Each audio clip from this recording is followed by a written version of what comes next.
It's just a quarter turn and it'll drop, Okay. or pull it up and quarter turn and it'll stay up. Yeah. Kind of nice and easy. So just know that. I will say when you move in, kind of like staying home for your washer, run all your tubs and fill them up and pay attention to them.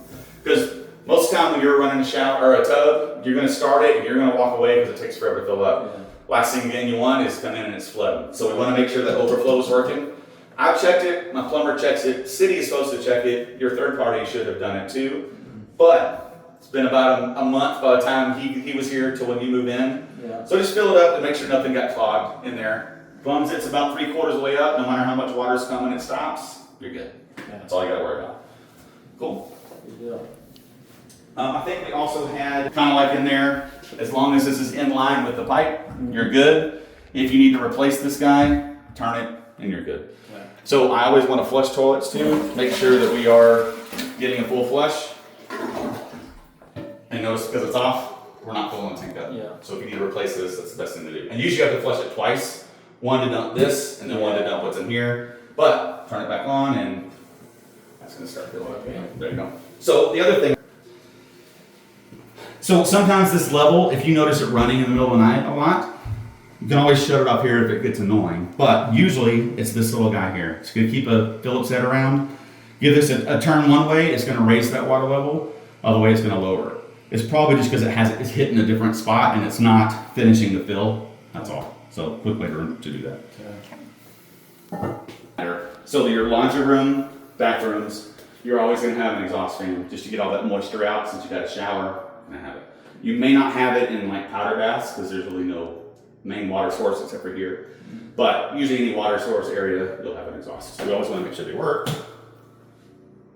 Yep, there it goes. So sometimes they take a couple seconds to get spinning, but yeah. So always want to make sure those are working as we're going. We do have our doorstop. So I used to do custom houses. And we were building a guy's house. We were about a month. All right. AC system. So we will go up when we get upstairs and I'll show you the furnace. And they'll usually have the instruction booklet up there, so we'll grab it when we get up there.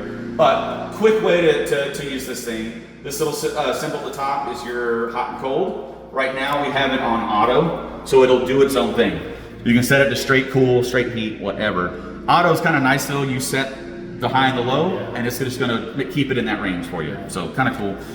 So always keep it there. But if you want to adjust it, you just hit cold and then go up where you need to.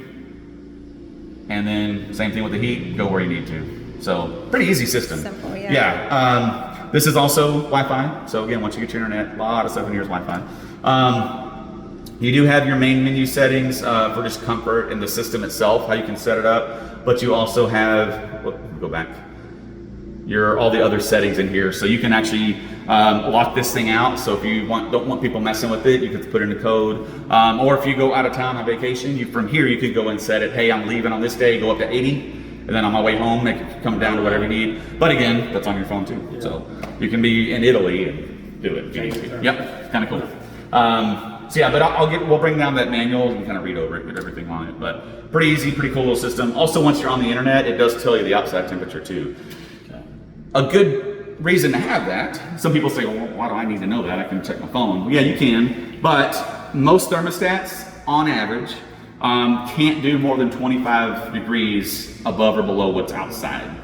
So if it's 107 degrees outside, you're really not going to get it down to 70. Yeah. But that way you can kind of gauge, okay, 25 is probably the most I'm going to do. You can try to go lower, but sometimes it'll just really just sit at that 25 below. So yeah, so it's kind of a good way to kind of gauge what you can and can't do. Questions?